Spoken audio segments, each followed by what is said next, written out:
I just feel like I've been around the block, ripping up fantasy stock, working around the clock. Look at the view from the top. Researching rookies a lot? No, I just be listening to pods. Yeah, one in particular, I'm just a messenger. Let me just pass on the rock. Browning, brunning, pruning, pronouncing ain't what he's doing. What he's doing is not losing, but infusing you with new things. And there's Dennis the Bennett, yeah. The man is a menace, yeah. Building a dynasty, some of the finest things. Promise you won't regret it.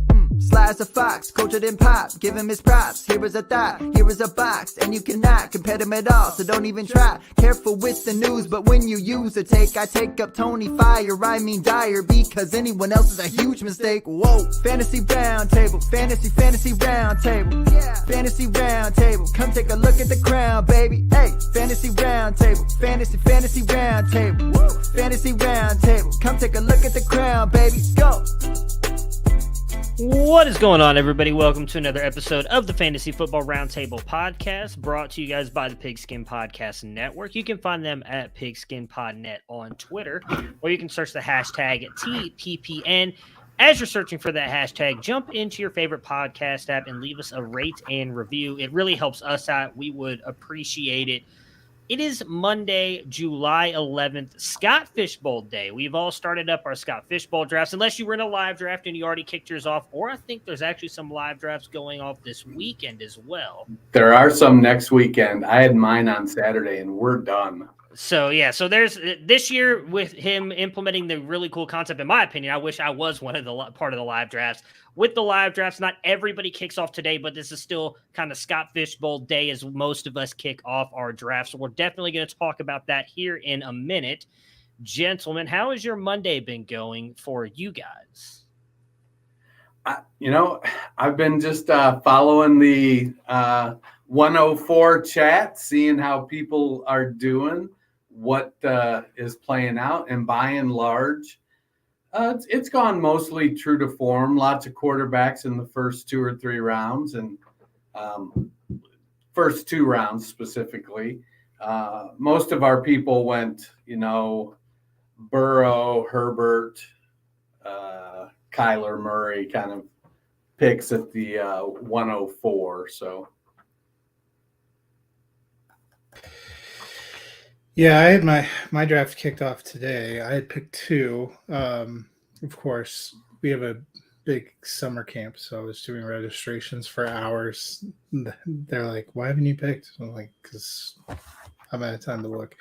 But Josh Allen went 101. I took Justin Herbert. So, and I have not come back up.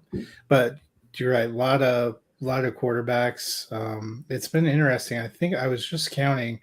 We're to 2-0. We're sitting at 209. Only 3 running backs have gone so far, which feels a little weird. Yeah, I was at the 111 spot, and I was. I don't really love my start. I wanted to try something different this year, and I wish I wouldn't have. I should have just stuck with my usual strategy and trying to get because of the 3rd round reversal, I like to try and get one of each position and then kind of go from there. And this year I was at the 111. I really wanted Kelsey, but I decided to go Jalen Hurts, and then Kelsey went right behind me. So I ended up taking Russell Wilson on my way back around in the 2nd round. Just figured I'd grab both my quarterbacks now and then kind of see what happens. It has been, as Matt mentioned and Dennis, a lot of quarterbacks have gone. We're 16 deep at pick 11. Actually, yeah. 17 now as Kirk Cousins just went at 210. So I'm honestly kind of happy that I ended up taking Russell Wilson now, looking at the way the board fell, because Carr and Cousins would have been the guys that I kind of wanted to grab in the 3rd round of the 3rd round reversal. And both those guys are now gone. I'd have been very upset. So we'll see. There's still a lot of really good players. The actual only wide receivers off the board so far for us are Cooper Kupp and Justin Jefferson.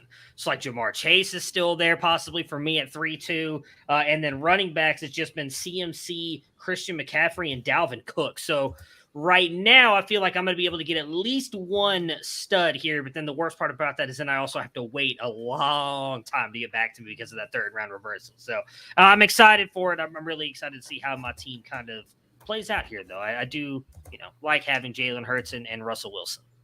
I'm guessing one of those CMC Christian McCaffrey guys was actually Jonathan Taylor, but Yeah, sorry, did I say CMC twice? Yes, yeah. Jonathan Taylor went at like pick 3. I was hoping maybe he would fall. Actually, I'm sorry, 4. I forgot Austin Eckler went in the first round too. He went at pick 9. So we had just Taylor went at 6, McCaffrey at 8, Kelsey at 9, Jefferson at 10, and Kupp at 11. Hurts dropped all the way to the 211 in my draft.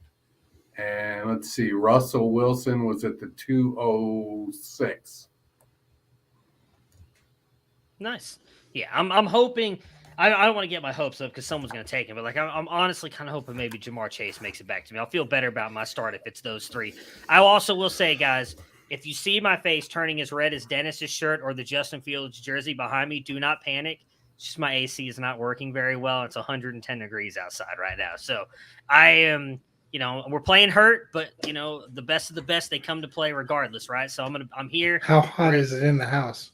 Right now, before I came and sat down, the thermostat said 76 degrees, and that is like, I don't know. Like I was telling Dennis, I'm not trying to make this sound braggadocious. I have a fairly large house, but because of that, and it's a very old AC unit, like one side of my house, which is that way, stays very cool. Like it's 70 degrees in my room right now that I am not in. I am in my office on the complete opposite side of the house that gets like no AC because my AC unit is close to like 20 years old. So it's not great, Bob.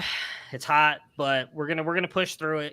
It's because I love you guys and the fans so much, and I know you guys want to hear my analysis on the Cincy Kitties and the Pittsburgh Steelers. So that's who we're going to talk about today. So we're going to start talking about the AFC North, and we're going to start with those. I can't call them the Cincy Kitties. They made us to the Super Bowl, so I'll be respectful. The Cincinnati Bengals, as they finished their season as a 10-7 record, and again lost in the Super Bowl to the Los Angeles Rams. Their key departures were C.J. Uzomah, who went to the Jets, and Auden Tate, who goes to the Falcons. Key additions: they bring in Hayden Hurst at tight end and Lyle Collins at offensive tackle. Key rookie Daxton Hill, the safety, drafted. Matt, Burrow and the Bengals made the Super Bowl last year, but what can this passing game do for an encore? And what does Hayden Hurst add to this offense? Yeah, I mean, I think they're still going to be good. I was fascinated. The ADP currently, I guess, it updated to wide receiver 3. I thought it said wide receiver 13 for a minute for Jamar Chase. And I thought if that's the case, I'm going to get him. But 3 feels about right. I actually think 12 for Higgins feels a little bit high. Boyd might be the best deal at 54 because I think he's the forgotten man. He won't always have he doesn't have the ceiling probably of the other 2, and he doesn't always have these high games. But I think he's going to greatly outpace that. I don't know about Hayden Hurst. We saw C.J. Uzomah be valuable at times. I think Hayden Hurst is probably a better pass catcher. We've seen him have some good pass catching seasons. I thought it was an interesting signing. There's just a lot of balls to go around because Joe Mixon's a pretty decent pass catching running back when given a chance too. But they definitely, it's a weird position to be in that Cincinnati was so good on offense and so set. They didn't really add or lose much, and they seem like the most settled of these 4 teams in the AFC North going into the season, which is quite the pivot for the Bengals. Yeah, the Bengals, they really just needed to reinforce their offensive line and add a couple pieces on defense. And I think they did that with Hill, adding him to the secondary. And then I think they drafted a couple O-linemen as well. But they have all the skill position talent in the world. And I think Hurst is going to be a sufficient tier 3 tight end. He's going to be in the middle of that huge second tier that goes, from 7 to 20. He's going to be, 10 to 15, somewhere in that range. And he'll have a couple games. I agree with you, Matt. Tyler Boyd is going to be the value on this team because a lot of times I've been seeing a lot of stuff with Higgins and Chase both going as wide receiver 1s. So they're going to be a high scoring offense, but they're also kind of efficient. In comparing the 2 teams, I mean, Pittsburgh actually ran over 100 more plays than Cincinnati did last year, and had a much higher, 7% higher pass to run ratio. Pittsburgh was almost a 60-40 ratio pass to run versus 53-47 for Cincinnati. That being said, Pittsburgh was nowhere near as efficient as Cincinnati. So I really like the passing game. I think the team is going to score a lot of points, and when teams are scoring points, that's good for fantasy. But I think Boyd is going to be a little bit volatile. I like the Cincinnati, kind of like the Chargers, is an offense you want to get a piece of somewhere.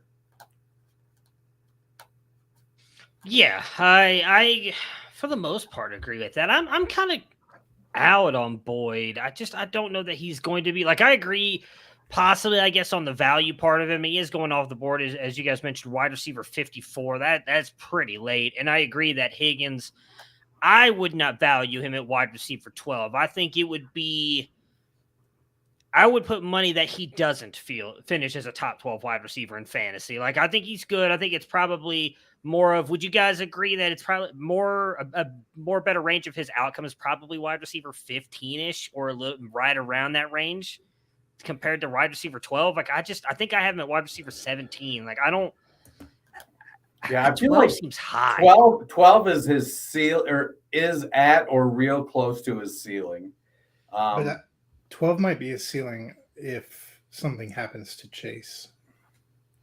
Because I also don't think they're going to pass as much this year. Maybe I'm wrong on that. Like, I feel like they definitely want to pass the ball, and that offensive line may dictate that if they don't improve any at all. We saw how bad Burrow got beat up and how often he had to get out of the pocket, get rid of the ball. I just feel like 12 is really high for Higgins. I personally would not take him there. I actually think the value is Hayden Hurst because of what you just mentioned, Dennis. Like, I agree with you. I think his better range of outcomes at tight end is tight end 10 to 15. Well, you're getting upwards of 10 to 15 spots baked in right there. He's going off the board as tight end 25 with an ADP of a 175.2. So if you really believe that, and I do too, like, I really think he could finish that high, you could almost just punt tight end in your draft and wait, take him later, and then grab another guy with some upside. I mean, Hayden Hurst had moments. If you guys have followed this podcast for a while, a couple of years ago, I think I actually had him on my Scott Fishbowl team, since we're talking about Scott Fishbowl, and it did not, it was a redraft league, and it did not work out for me. Like, every week I decided to sit him, he would go off, and the weeks I started him, he did not. But I do think he is a good fit for this offense because we know these teams are going to be keying in on Jamar Chase and T. Higgins. Now, they're not going to be able to stop them completely. Both those guys are very good receivers. But I do think that they will not be afraid to use Hayden Hurst in the receiving game. And all it takes is a couple touchdowns, as we've talked about. The separation Dennis just mentioned from tight end 7 to like tight end 24 is minuscule. So if he gets some receiving touchdowns, he could be a great steal at his ADP. And I mean, Jamar Chase, he's going to be an absolute stud this year. I can't we were just talking, I don't know if this was on air or off air at this point, but like, I really hope he falls to me right now. I think I'd probably take him as my wide receiver 1, unless Najee falls, and I might just take Najee to get my running back. I don't know. I'm really torn. I hate Scott Fishbowl. It makes me overthink things. I love playing in it, but it really stresses me out for some reason. It's because everyone wants to do their redraft at the beginning of July. There's no possibility anything will happen to change your assumptions. You've got to do it early. It's just one of those things. It sucks if you get. I happened to me. Who is it? One of my running backs got injured at like preseason game 2, and I was just like, well, that sucks, but it is what it is. Dennis, how do we feel about Joe Mixon this year? Had a good season last year after many of us have been talking about him for 3 years straight. Finally has that breakout season. How do you feel about him heading into 2022 season? And is there a handcuff you like for him if you do think he may be injured? Well, I tend to not draft thinking players are going to get injured. I feel like Mixon he's just as probable to be injured as any other NFL player. That being said, I feel like RB1 is within his range of outcomes. He was, I think, RB4 last year. He's going off the board at RB7. I drafted him as my RB1 in the Scott Fishbowl at the 309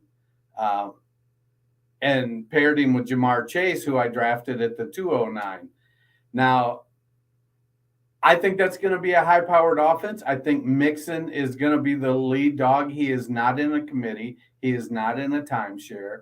He handles the running, the passing, and they'll get Samaje Perine and or Chris Evans, whoever they decide is going to be the guy backing him up.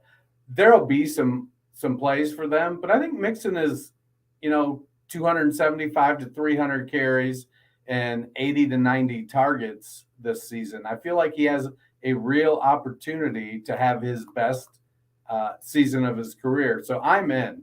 If I'm gonna handcuff, it's tough. Like right now at this time of year, I'm probably not looking to handcuff him. But if we're drafting, the listener league right before the season starts, I'm wanting to kind of hear news. Is Chris Evans really making a push? Because as stable, I guess is probably the best I could describe it, as Samaje Perine is, he's not dynamic and he doesn't run as powerful as you would like for a 230-pound back. I think Perine is okay, but I'd much rather handcuff Chris Evans to him because Evans is a lot more dynamic. And I think he would provide a little more big play ability. But I'm going to wait until as late as possible in the off season to kind of look at that strategy, because I do think, if Mixon gets hurt, Perine and Evans will both get a lot of playing time. Yeah, I mean, I agree. I think Joe Mixon finishes as an RB1 again, but his ADP is fine. There's not a ton of value. I currently have him as running back 8 in my redraft rankings. It's right about where he's going. He could finish higher. I don't think he finishes any lower than 10 to 12 because he's involved in the passing game. He's a good runner. I think he's their primary runner. That being said, much like the other team we're about to talk about, who has a running back that I would consider a running back 1, I'm not even considering handcuffing him because I honestly think if he gets hurt, you're not getting anywhere near the production or value out of those guys. You'd be better off going for running backs on other teams to try to fill in. Yeah, I agree with that for the most part. I mean, it's since Samaje Perine is Dennis Smith, he's not exciting, and I don't know that he's really going to be able to live up to the production or even come to like 60% of the production that Joe Mixon's going to give you if he's healthy. I do think Chris Evans is the better handcuff, but they just didn't seem to want to play him last year. Now, maybe that was because he was a rookie. Maybe you want to take a shot on him really late in your drafts. We don't have his ADP is RB74, so he's practically your last pick if you want to. You want to take a shot on him and then see if maybe he shows something. If not, you can cut him early on. I'd actually be fine with that because I do think Chris Evans is an exciting player. But I'm with you guys on Joe Mixon. He had a really good season last year. So in big play rushes last year, rushes more than 10 yards, he finished 8th in the NFL with 26. He was one of the leaders in rushing yards on 1st and 10, which kind of surprised me. Number 1, I'm sure everybody could guess, was Jonathan Taylor, who finished with 982 yards on first down carries. And then Joe Mixon came in second with 788, which was 178 more than the next 2 players, which was Najee Harrison. Surprise, surprise. Good on Dennis for mentioning him last week because I kind of poo-pooed all over Elijah Mitchell, who had a much better season than I'm clearly giving him credit for. He was also kept out there a lot. He was out there all the time on third down. In fact, on third down percentage, he was top 20 in getting a first down for the Cincinnati Bengals with a 46.2%, meaning on third down, he got the Bengals a first down. That is extremely good for Mixon. And last but not least, he was fairly effective in the red zone as well. 39.1% of his touchdowns in the red zone runs in the red zone ended up with a touchdown. 9 of his 23, which was 12th best in the NFL. That's a very good season. It was literally top in all of those categories outside of one where he finished 20. That's still pretty damn good in the NFL. And that was also mixed in with quarterbacks on the third down percentage. Some quarterbacks run, Josh Allen, Kyler Murray, have you, and whatnot. So I do think he does somewhat close to that, because I do expect this offense to be very good. Cincinnati is going to continue competing. As Dennis mentioned, they drafted some offensive linemen. This offensive line should hopefully be improved just a little bit. I am in on Joe Mixon for probably one more season, and this is it. I don't know that he has a great season as he did last year, but I don't think he falls out of like the top 8 at worst, as long as he stays healthy. So I do like Mixon this year as well to have a fairly good season. So I'm going to correct myself. They didn't draft offensive linemen. They signed three free agents, including Lyle Collins, Ted Karras. So they kind of reworked their whole right side of their offensive line. All right. So the over-under is interestingly set here at 10 wins. I don't know why. I feel like it should be more, but maybe the Bengals were a flash in the pan last year. I'm going to go last because I'm the host and I can do that. So, Matt, why don't you go first? You're over or under? Yeah, ideally this would be a push for me because I'm with you 10. I mean, in my last record prediction, I had them going 10-7. So I guess if I have to go one way or the other, I'd take the under because I feel like they're more likely to go to 9 than go to 11. Just looking at their schedule, they were a 10-7 team last year. I don't think they're demonstrably better, but the AFC is. I feel like they are better. The AFC is better. I'm buying into Joe Burrow and what he brings to the team and sort of his swagger and his attitude. I'm buying into it. So I'm going to go ahead and take the over. It's just so hard to take the over because of how good the AFC is. And I think Baltimore bounces back. We know Pittsburgh's always going to be good, who we're about to talk about. Cleveland's going to suck, but that's fine. It's just going to be 2 free wins this year. It's not like a massive thing on their record. So I am going to take the slight over. I think they can get to 11, but that's a really good number. I had to think about that for a long time. I don't know why. I felt like if they put it at 11, I'd easily be like, oh, they probably could do 11 or the over. But when they put it at 10, it really made me wonder if I'm overthinking how good the Bengals can be. The Pittsburgh Steelers finished 9-7-1 last year and lost in the wild card round. Their key departures: Ben Roethlisberger retired, Juju Smith-Schuster goes over to the Chiefs, James Washington to the Dallas Cowboys, Ray McLeod to the 49ers, and Trey Turner to the Washington Commanders. Their key additions: they bring in Mitch Trubisky in free agency along with Miles Jack, and they draft Kenny Pickett, George Pickens, and Calvin Austin. Matt, no more Big Ben. And everything we've heard is that Mitch Trubisky is clearly miles ahead from Kenny Smallhands. What happens here with the quarterbacks? And if you do expect both to get playing time, how do you think that affects the receivers? I do expect both will end up playing this season, but I think Mitch Trubisky starts, and unless he really takes off, I think at some point they're going to want to look at what they have, but it could end up being a little bit like Jimmy G and Trey Lance last year, where we get glimpses, maybe an injury or maybe a game here or there. I don't think it's going to be like what we saw with Fields, where he kind of came in pretty early on and they ended up vaulting him in there.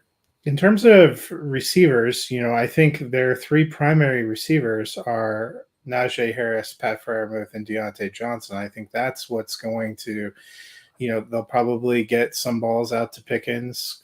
Calvin Austin's going to be an interesting weapon, might be a return. Diontae Johnson is their number 1 receiver, where I think he can still finish in the wide receiver 2 range.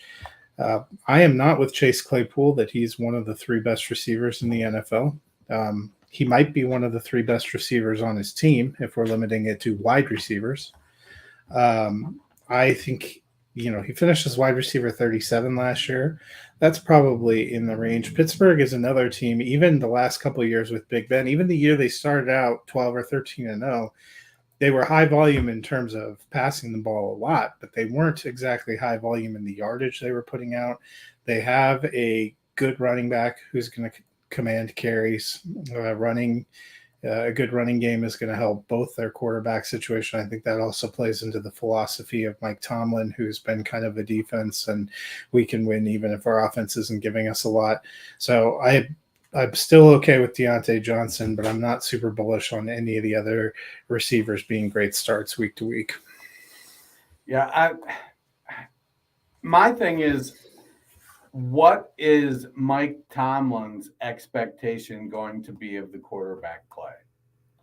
I think he looks at Kenny Pickett and Mitch Trubisky right now and knows that, yes, they're probably better and can do more things than Ben could last year with his arm shot, but that they're not better than Ben of, 6 or 7 years ago.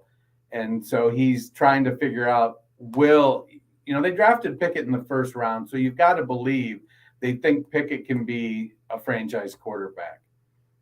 And if that's the case, why would you wait if you think he can be the guy? And they're not terribly invested in Mitch Trubisky.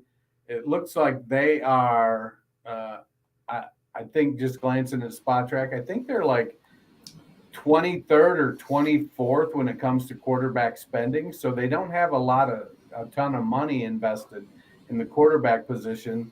Trubisky didn't get a super high value contract. Yeah, and most of his money comes in the second year, which is also not guaranteed. Right.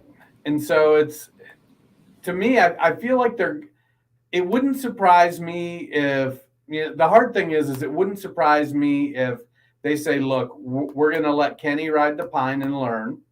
And he literally just does mop up this season. Or it wouldn't surprise me if they say, you know what, we spent a first-round draft pick on this guy, so we're going to play him. And he starts all 17 games, and Trubisky is a backup. It's another situation where you're going to need to watch training camp and really be focused. I don't think it has a huge effect on what happens with the wide receivers. And while I don't think Chase Claypool is a top 3 wide receiver, I think if they run him as a big slot, he could be pretty productive this year and be the wide receiver 2 on that team and get, 85 or so targets, 90 targets. But also with Trubisky and a rookie quarterback, they could also run Najee Harris 340 times and throw him the ball 80 times too, and kind of play, grind it out with their defense. It's a tough situation. I like Diontae Johnson. Wide receiver 15 is probably the top of where I want him. If he falls a little bit, I'd be more into that. But Freiermuth and Najee Harris are probably the 2 values on this team. It's the quarterback is really going to make or break a lot of our fantasy options here. So Kenny Pickett, QB 28 off the board, and Mitch Trubisky, QB 31. I get people buying into Kenny Pickett, as Dennis just mentioned. He's their first-round pick. They expect him to be the long-term answer. I don't want to give up on Mitch yet. He had one really good, one decent season in Chicago. I know people who have said things behind the scenes that no Chicago Bears personnel that said that Matt Nagy never wanted Mitch Trubisky. I don't know if that matters at the end of the day on how successful he was or wasn't, but I do like Mike Tomlin. He's one of the best coaches in the NFL, in my opinion, and I do think that he's going to help Mitch Trubisky out. Does that mean that he's going to play so good that Kenny Pickett becomes a non-factor? Probably not. I would not be surprised if Mitch Trubisky starts most of the year. That does worry me a little bit in the fact of how good Diontae Johnson was last year. And I know most of us know this, but I feel like he gets crapped on a lot. Last year in yards after catch, he finished 8th in the NFL with 532 yards. Matt, what is the one knock on Diontae Johnson that everybody talks about? Drops. Do you know where he finished in the NFL last year in drops? Last year he was really good. It was the year before that he got the Diontae drops. And think anybody really was critical of his drops last year. I know some people were, including maybe someone on this podcast who may have mentioned something in a playoff game where he dropped a crucial pass. Ended up not mattering, but maybe someone had said something. His name may rhyme with Bat Mooning. I'm not sure, but he may have been a little upset on Twitter one day. However, I'm looking at roughly the top 30 because there's easily like 15 players tied at 16 here.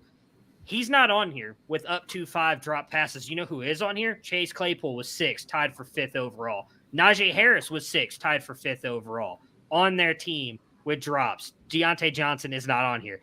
Big catches. Where did he go? I know he's on here somewhere. Nope, he's not. That's Chase Claypool. We'll talk about Claypool in a minute. Diontae Johnson in targets, and this is the big thing. Last year finished tied for 2nd with 169 with Davante Adams. I did not realize he was targeted that much last season. Receptions inside the opponent's 10. Both him and Pat Freiermuth made this list, both with 5. Pat Freiermuth 6, Diontae Johnson with 5. First down catches on 3rd down. Diontae Johnson 10th in the NFL with 19. He was extremely productive for this offense. I'm worried that they will not target him that much because Ben did go to him in crucial situations. As I just mentioned, first down catches on 3rd down. It's like every time it was 3rd down, he was going to Diontae Johnson. I don't know that Mitch Trubisky does that. That does worry me for Diontae. He was a top 12 guy in most of these wide receiver categories. That may change with Big Ben. That's my biggest fear in having Mitch Trubisky come over and be the quarterback. I still think, as I believe, Matt, you just said, he's probably still top 15 guy. I still think that's probably true, but he's going to continue to need the targets. Again, 169 targets last year, was tied for 2nd with Davante Adams. That's a ton of targets. I don't know that he gets that this year. So I am a little bit worried about Diontae, and you are having to pay roughly what we expect him to finish at. He's going off the board at wide receiver 15. Claypool is interesting to me in the fact that Allen Robinson had a good season going down the field that one year with the Bears. And last year, while we give him a lot of crap, he was one of the top wide receivers in big catches. He finished, where did this go? He finished tied for 13th with 10, which I did not expect, mostly because Big Ben couldn't get the ball down the field. If Mitch is able to get the ball down the field, I do think we see some kind of resurgence from Chase Claypool. So I do think you're getting a value for him there, wide receiver 45. And then obviously Pat Freiermuth is just a steal. Tight end 11, people, he should not be going off the board no more than tight end 5, in my opinion. Like, he's going to be the guy, I think, for Mitch Trubisky, especially down there. He was one of the leaders in the opponent's 10. They're not changing that. That's not a Ben Roethlisberger thing. I think that's an offense thing. Tied for 9th with 6 targets in the red zone. Now, into the opponent's 10. The players ahead of him, Jalen Waddle, Travis Kelce, Stephon Diggs, Keenan Allen, Cooper Kupp, Mark Andrews, Mike Evans, and Davante Adams. You know how many targets inside the opponent's 10 they had of more than Pat Freiermuth? 1 or 2. That's it. So Pat Freiermuth, I think, is still going to get targeted. That's Matt Canada's offense. I think he's going to target Pat Freiermuth in the red zone. He is a guy I think is a massive steal here. Like, I would happily take him as tight end 5 off of the board. So I'm all in on Freiermuth. And as weird as this is to say, probably Claypool, because I do think he's a value at wide receiver 45. Before we move on to Najee Harris in the running game here, guys, Matt, do you want any – are you interested in taking any share here of the rookies in a George Pickens or Calvin Austin in redraft, not dynasty? We know that at least a lot of people look fairly highly on George Pickens. In a redraft league, are you willing to take a shot on either one of them possibly doing something this year? I probably am not. I'm not even as bullish on. So you were talking about you thought Claypool was a value. I actually have him as wide receiver 45, and I have Diontae Johnson. I went and looked more at wide receiver 20. I have Freiermuth at 7. Right behind Waller, and you could probably convince me that maybe I would take him over Waller because of the opportunity in the offense. I think that those guys will have big games or two, but I don't think this is going to be like, 4 or 5 years ago, Pittsburgh Steelers offense. I just don't think they have it. I think it might be closer to the Pittsburgh Steelers offense where they made the Super Bowl with Jerome Bettis and rookie Ben Roethlisberger, where they had some passing weapons and some of them were okay, but passing wasn't their best feature. Yeah, I've got Claypool at 49 and Johnson at 14. So Johnson is basically going at cost right now. It's as far as drafting Austin or Pickens in redraft, I'm probably not. You're looking at what, a 16 player, 16 to 18 with 10 starters, so 6 or 8 bench spots. I'm going to go with something a little more proven. I'm probably looking, at Jamison Crowder, who I feel like is going to have a little more opportunity on a more consistent basis. And then if Pickens does start to perform and break out a little bit, then maybe I try to grab him off of waivers, blow my fab on him or something. But I think in redraft with short benches, I'm probably not drafting either of the rookies. The only one I'd be willing to take a shot on is Pickens. I mean, he's going off the board here. What is this? Wide receiver 62? Is that the redraft one, right? So yep. Wide receiver 62. I think he's going to be the outside wide receiver opposite of Claypool. I think Diontae's staying in the slot. If Claypool is not good, based on what we think Matt and Dennis both have him lower. I don't know exactly where I have him. I probably have him close in that range in the 40s. I don't think he's a very good player in general. I know he had a good rookie season. I was not a fan of his. I just don't think he's an overly great player. I think Pickens could end up rising to the occasion because they're going to have to pass the ball to somebody else. And if Mitch Trubisky doesn't want to challenge the ball down the field, it might be Pickens that ends up standing out. I don't think that's going to be Miles Boykin or Anthony Miller or Tyler Vaughns. Maybe it's Steven Sims. I mean, he was kind of touch and go at times with Washington. Maybe he goes to Pittsburgh and kind of revitalizes his career in some sort. But I do think Pickens could step up. He would be like a last pick for me, though. I would not be like reaching for him in like round 11. He'd be my last pick. And it's just like I mentioned with Chris Evans earlier with the Bengals. Doesn't do anything the first couple weeks. You cut him and pick up somebody who's really performing on the waiver wire. I do think I'd be willing to stash him because he could come on a la a Pat Freiermuth did last year. Now, again, Freiermuth was because of an injury, but we saw that he was able to come on there. I would not be surprised if Pickens could do that for the Pittsburgh Steelers offense. Najee had an incredible rookie season, Matt. Does that continue again in year 2? Yeah, I think so. I think they're going to feed him the ball a lot. I also think he'll end up getting a lot of pass receptions, and that was a big lion's share of his value down the stretch there. I like what he does in this offense, and that's why I said I think their 3 primary targets are him, Diontae Johnson, and Pat Freiermuth. But much like I probably feel even more strongly about the Steelers' backfield options than I do about the Bengals, there is no one behind him of interest to me. I think if Najee Harris went out, maybe it's a tick up for the wide receivers. There's probably some kind of grueling committee that comes in. You'd be better off using backs from other teams. They'll sign Adrian Peterson. If not, I don't know why you think that would make it any better. I don't. I have Najee as my RB2. I'm struggling with Jonathan Taylor because on one hand, I want him to be my RB1. On the other hand, so rare is it that a running back repeats as the RB1. Now, I suppose I could sell myself on the fact that Taylor would not have been the RB1 had Derrick Henry not been injured. So maybe I can keep Taylor there at RB1 throughout the rest of the offseason. But I actually have Mixon as my RB4. I know that's where he finished last year, and he's going later than that. But, Najee could have 100 catches this year, and then I don't believe that it's out of the question that they just ride him as a workhorse.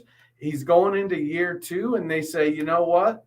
we're going to get 5 good years out of this guy, and we're going to take it for all it's worth. And, he could have 400 touches, 450 touches, because they're just like, he's 6'1", he's 230 pounds.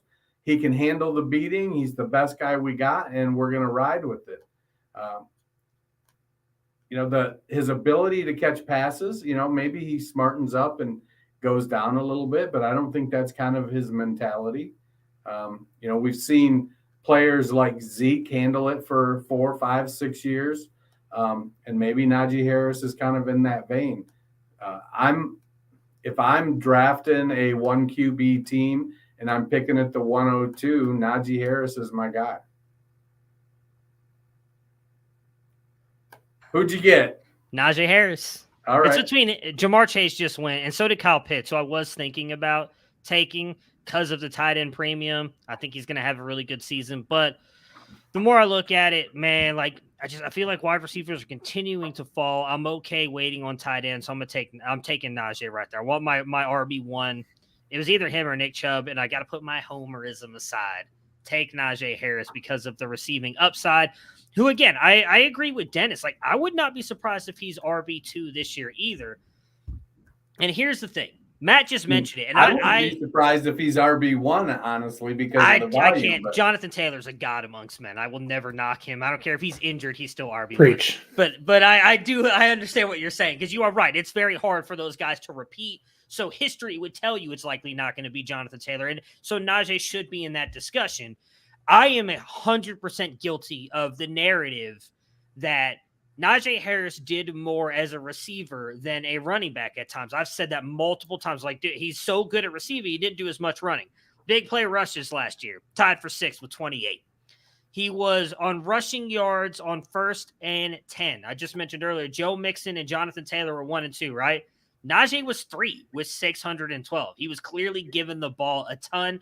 He was also up there in first down percentage runs on 3rd down, tied for 14th, 58.8%, 10 of 17. And he was also, this is where I think his probably biggest knock is, and maybe this improves a little bit, even though he still finished top 15 in the NFL in touchdown percentages on runs inside the opponent's 10. He finished tied for 14th with 33.35 of 15. I think he could get even more touchdowns, which is going to raise him up. And I would not be surprised. We saw how effective that running game was with Mitch Trubisky. And if they're not afraid to run him, I do think that will open things up. And the one thing Tomlin and Pittsburgh is not afraid to do is just continue to give the ball to one running back. It is one of the few spots that I feel like still believes in that workhorse running back role. Now, he'll be spelled. He'll come off the field. They'll put in Benny Snell or somebody else, Anthony McFarland at some point, whoever, to kind of get a couple carries here and there. But for the most part, this offense will revolve around Najee. Outside of an injury, which I mean, because I love Najee. I don't obviously want that. None of us do. Outside of that, I think he's a lock for top 3. Even if Christian McCaffrey stays healthy all season, I think he will be right in that vein. So I'm all in on Najee having a really good season this year.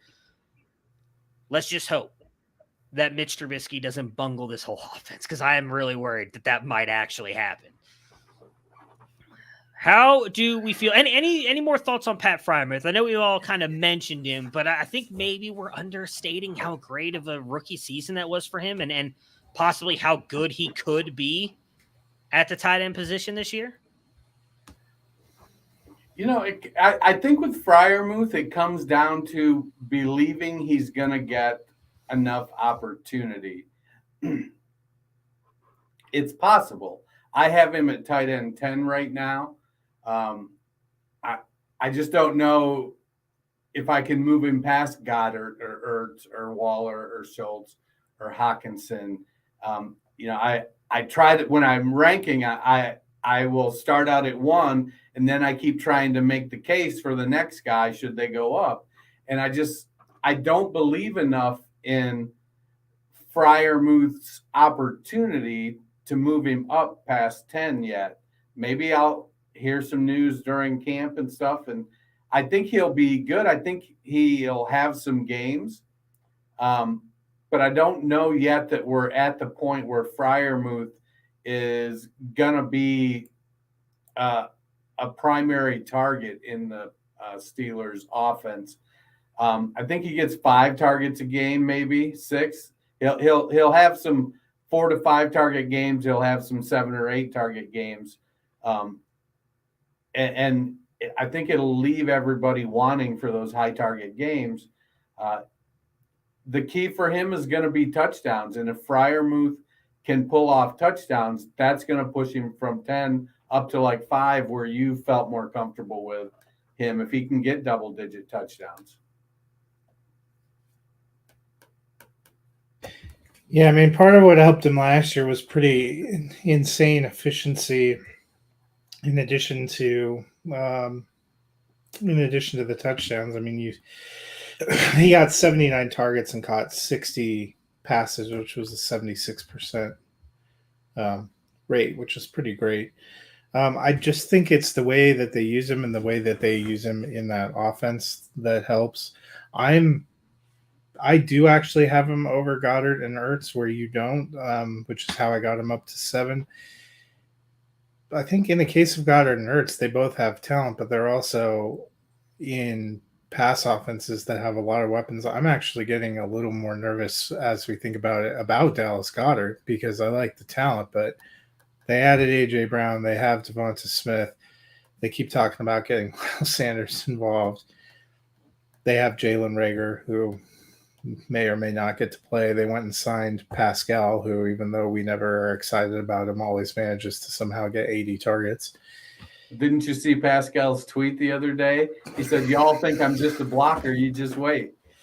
Well, and that's is there going to be enough balls to go around? Arizona, I have mentioned before that they're not as high volume of pass offense as you think. They seem to want to get Trey McBride involved. They have Marquise Brown. They have Rondale Moore.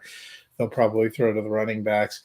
Pat Freiermuth, I feel like, is a safer – he and Harris are a safer bet to get targets than Claypool and Pickens, because I don't know that they're going to have the vertical.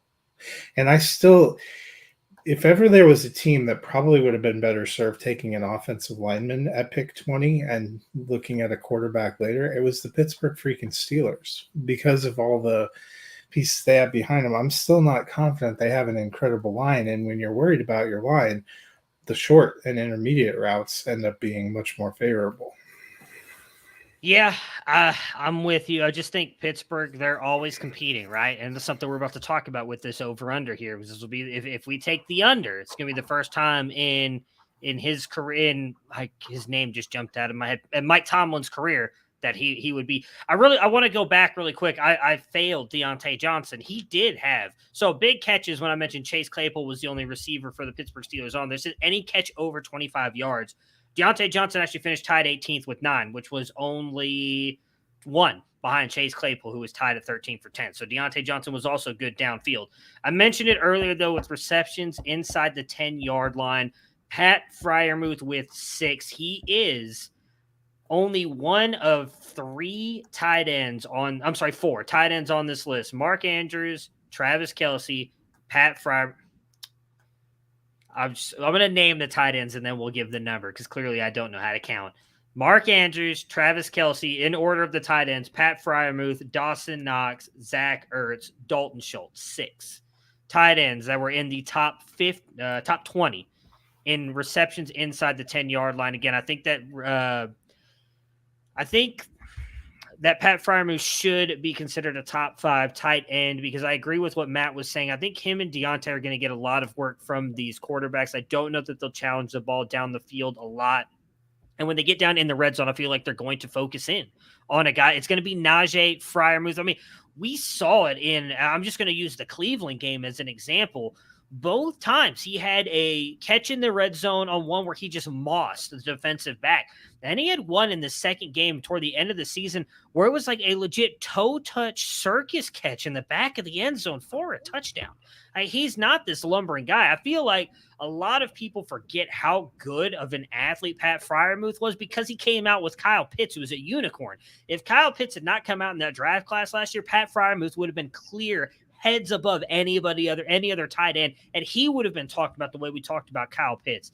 Pat Frymuth deserves to be in that discussion. I'm with everything you guys were saying. Like, he should be up there. I don't want Goddard with Brown coming over. It's all Pat Frymuth for me. So this is going to be the big one. Mike Tomlin has not had a season below 500.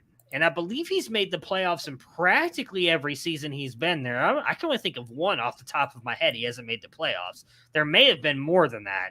But because I was even thinking they didn't last year. I forgot they did make the wild card. So there's only like 1 year I can think of maybe Tomlin hasn't made the playoffs. He's just that damn good of a coach. They set the over-under here at 7 wins, meaning they are not expecting Pittsburgh to have not only, which you can't be 500 anymore, right, with the new schedule, but they're not even expecting them to have a winning record. And there's actually been a lot of mocks that I've seen lately that have them peaking with inside the top 10. So a lot of people are expecting Pittsburgh to be bad this year. I'll go first since I went last on Cincinnati. I'm going to take the over. And I know this may sound crazy. I just believe in Mike Tomlin. That defense is going to be good. I know the AFC is loaded. So is the AFC North. Joe Burrow and the Bengals. Lamar Jackson and the Ravens.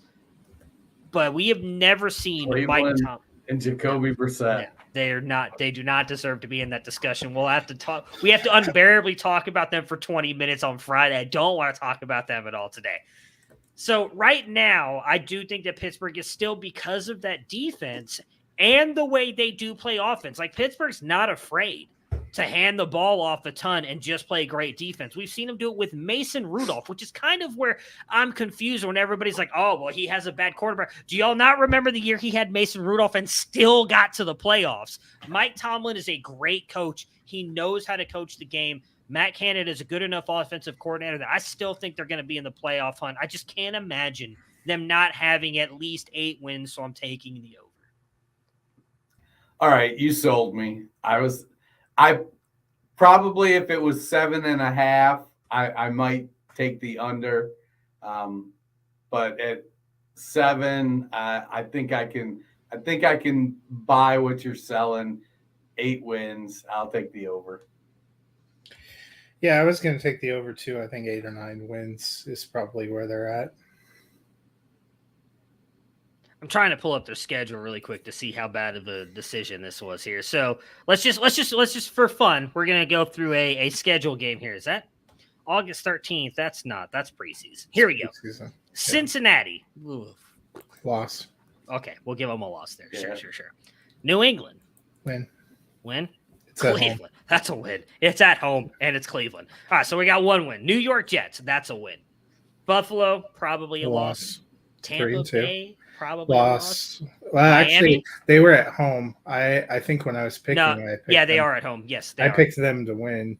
Okay, so I'll take that. So that's 4 wins right there, right? 1, 2, yeah. Miami, that's I'll a win. It the other way for you. I'll take a win. I'll take the win on Miami. Philly, that's going to be close. That's at Lincoln Financial. I'll give them a loss there. Cincinnati in Pittsburgh? No, so there was that 5 wins, 4 losses. Atlanta, that's a win. So we're already at 6. Oh, Baltimore. That's probably a loss. Yeah. Carolina, that's a win. Ravens at home. We gave them a loss the first time. It's going to be this. So the Ravens game is going to be the swing game because the last game is Cleveland. That's a win. So right now, that's 9, right?